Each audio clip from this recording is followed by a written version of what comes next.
আজকে এমন কি বিপদ হলো যে ব্লিঙ্কিট থেকেই অর্ডার দিতে হলো। তো হ্যাঁ গাইস, গুড মর্নিং। আমি শাগনিক।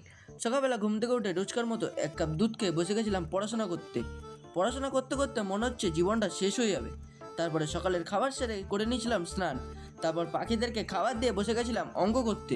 কিন্তু তখনই মা মোটা অঙ্কের টাকা ধরিয়ে বললো, যা গিয়ে একটা পার্সেল নিয়ে আয়। তাই মায়ের ইনস্ট্রাকশন অনুযায়ী পার্সেলটা এনে দুপুরের খাবারটা খেয়ে ভেবেছিলাম খেলতে যাবো, কিন্তু আকাশে মেঘ করায় আর যায়নি। তারপরে ঘুম থেকে উঠতেই চোখের এই অবস্থা দেখে চোখে চশমা দিয়ে বেরিয়ে গেছিলাম পড়তে যাওয়ার জন্য। পড়ার থেকে বাড়িতে আসার সময় শুরু হয়ে গেল অঝোরে বৃষ্টি, কিন্তু বাড়িতে আসতেই পড়ে গেলাম একটা বিপদে। এটা হচ্ছে আমার জুতো, যেটা পরে আমি কালকে জিমে যাবো, কিন্তু আমার কাছে মোজা নেই। তাই ভাবছি এখন কি করা যায়। তখন দিদি বললো ব্লিঙ্কিট থেকে অর্ডার দিয়ে দে। তাই অর্ডার দেওয়ার কিছুক্ষণের মধ্যেই পার্সেলটা চলে আসে। আর তখনই খুশি খুশি মনে লুচি আর তরকারি সাটিয়ে দিই। ব্লগটা ভালো লাগলে লাইক আর সাবস্ক্রাইব করে দিও, আর ইনস্টায় দেখে থাকলে ফলো করে দিও। টাটা।